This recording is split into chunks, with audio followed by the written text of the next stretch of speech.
Number 5. Buster Mathis. Let's start the countdown with someone who isn't overly arrogant. So, it's 1995, Mike had just returned from his, shall we say, unplanned vacation in jail. The return of such an important figure to the world of boxing was a real media highlight, and everybody, including the champions, wanted to check what the current Iron Mike could do. The promoters were very wise and decided not to throw Rusty Mike under the tanks immediately. First, he was given to warm up on a few guys, one of whom was Buster Mathis Jr. Buster's father fought at the beginning of the golden age of boxing and fought with the greatest Muhammad Ali himself. Now his son continued his business, and so far quite successfully, with a record of 20-0 in the pros.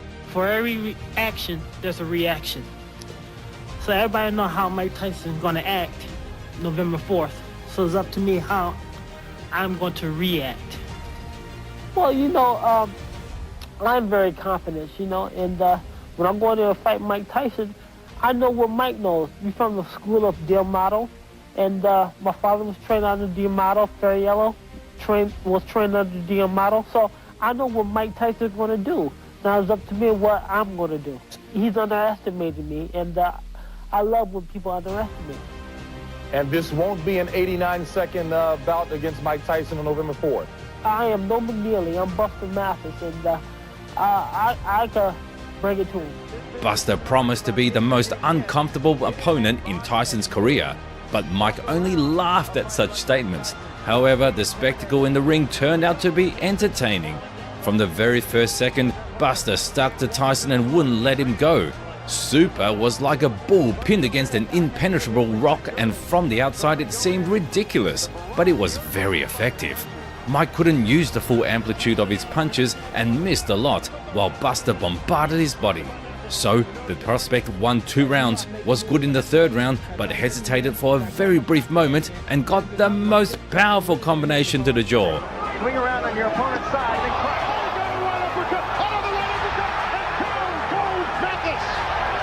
He stepped back and did it again, stepped off and around and ripped that uppercut. Mike needed 1 moment to win the damn fight. Many things. I expect him to move around, run because he's able to do that, and I expect him to smother me because he's been very successful. But I'm very familiar with his style of fighting. I was raised, and I'm the best at that style of fighting. I knew every move he was making. That's how come when I did a couple of particular moves, he was stunned. He didn't expect them. Number 4. Tony Tubbs. 1988. Mike Tyson is at his peak and making his famous title defenses. Most recently, he beat 2 of the toughest undefeated boxers and then had a tremendous fight with Larry Holmes. But we'll talk about that later. The hearse trucks didn't have time to haul away the bodies after Tyson's fights, but the number of contenders didn't decrease. New charged guys kept showing up. Tony Tubbs was one of those. TNT began his boxing career in the amateurs, where he distinguished himself with gold at the World Cup. In the pros, Tony's record at the time he met Tyson was 24-1, and there were hell of a lot of finishes. Only few of Tubbs' opponents, like famous Greg Page, had lived through to the decision. The rest had to face the brutal and uncompromising KO. Obviously, these knockouts made the guys more confident, and he decided to make some noise. I'm strong and I'm fast. Mike Tyson got to deal with that. Physically, you'll be seeing the new Tony Tubbs. When I step in the ring, they're gonna say, wow, look at that cat. And the thing about it, once I start putting the moves down on Mike Tyson, I'm gonna change. You know what? This fight might not be hard as y'all think it's gonna be, because Mike Tyson is only good for what he can hit. Right now that I am one of the best heavyweights in the world. I can box better than any of them. And I ain't taking no back seats to none of them. I'm not even taking a back seat to Mike Tyson. Tony looked very prepared. He successfully combined his work as in the far range as in a phone booth, where he was giving Tyson tough uppercuts. Mike missed a few times, but took his time and worked at his own pace.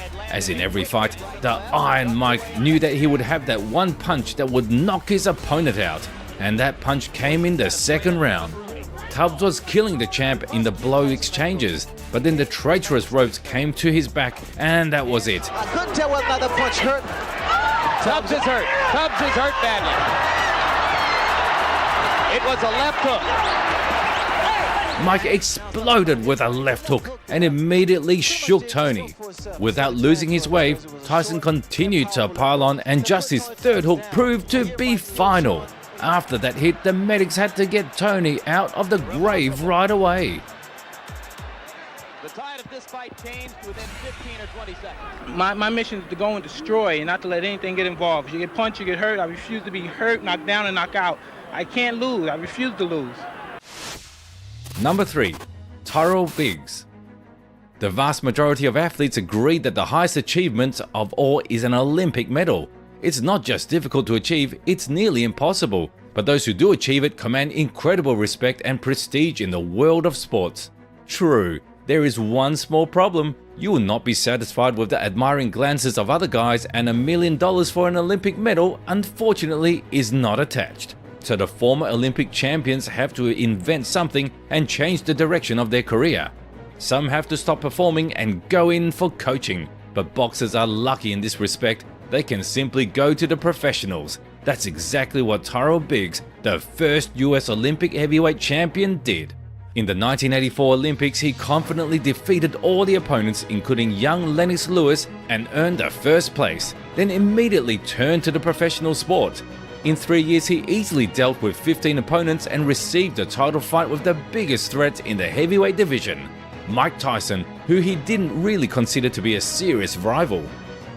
I believe that what I've been through, and as good as I am, I know that I know how good I am.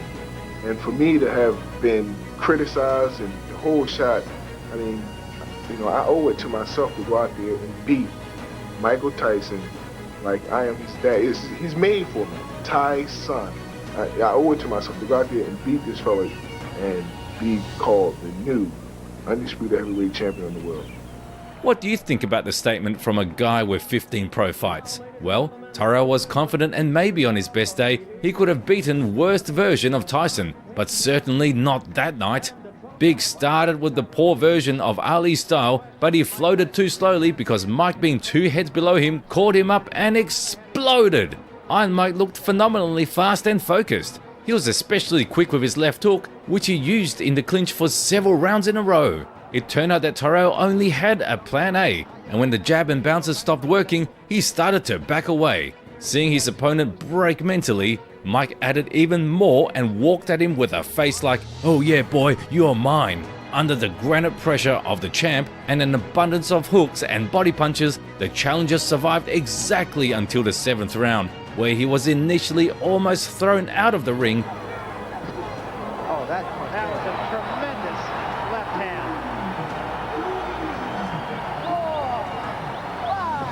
And then sent to lie down with a godlike left hand. And 10 seconds to go in a round. There's a left hand. He's down again. It's over. It's all over. And it wasn't even close. What broke him down? Was it just the body punching? When I was hitting him with body punching, I heard him, actually he was crying in there, making woman gestures like, I can't find it, but I knew that he was breaking down soon. So Tyrell, who is whose son now? That plan disintegrates. Number 2. Frank Bruno 2. The fight between Mike Tyson and Frank Bruno was one of the best confrontations of the turn of the 80s and 90s. Judging by the knockout power of both guys, this fight could almost be called the most explosive fight in history. We know about Tyson's great talents for knocking people out, so let's focus on Bruno. Before facing the Iron Mike, Frank's record was nothing less than 32-2, and only one of those wins came by decision. Something like Deontay Wilder, isn't it? In fact, in that distant era, Bruno was probably considered the toughest knockout fighter of all, even more powerful than Mike, if we're only looking at brute physical strength. But even beastly power didn't help Frank win the first fight, and he lost by TKO in the 5th round.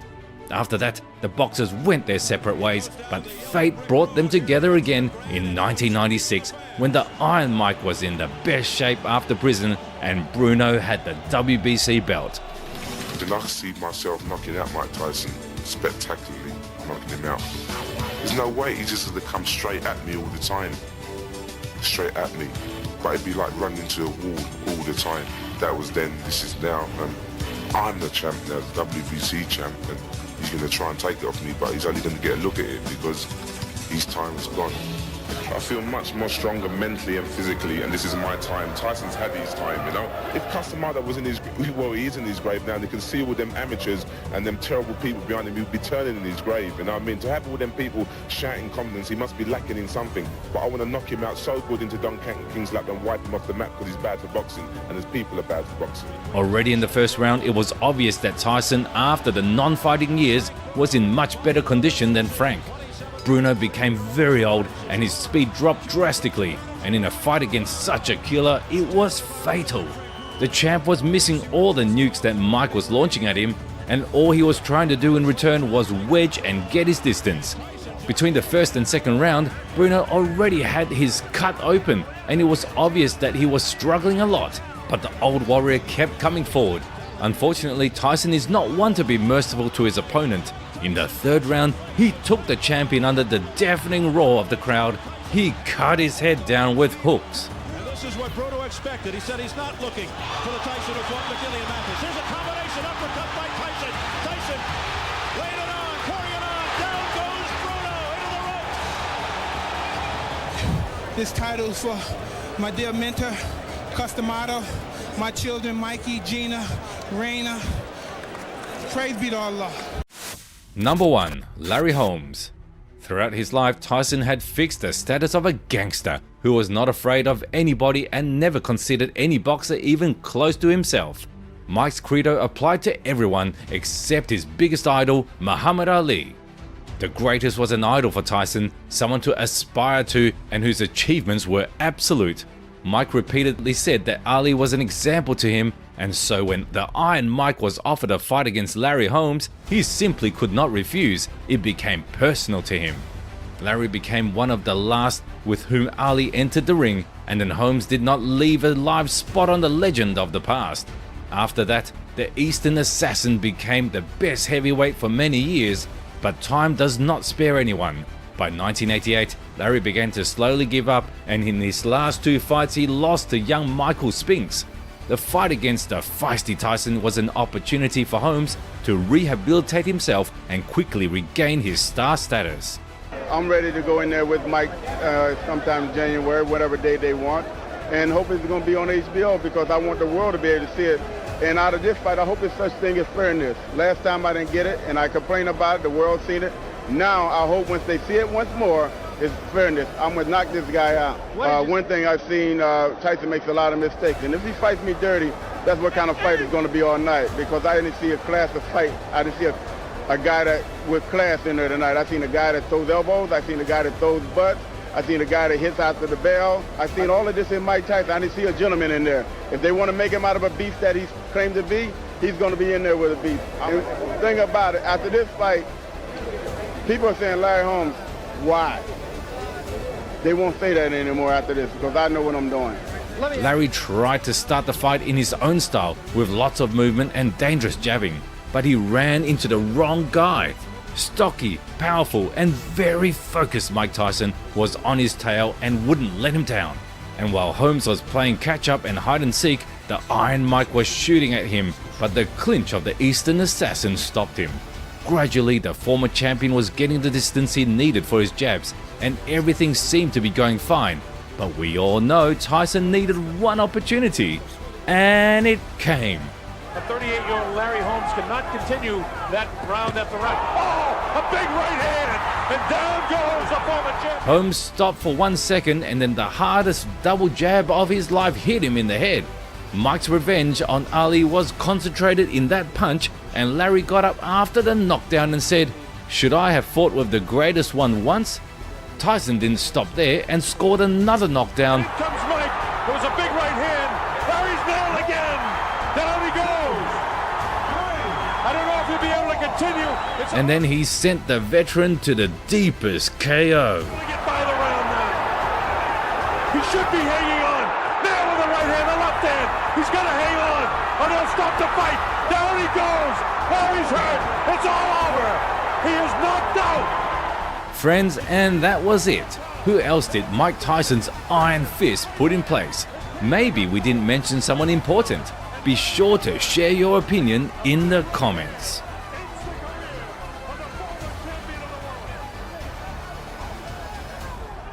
Tyson proved to the world that he certainly is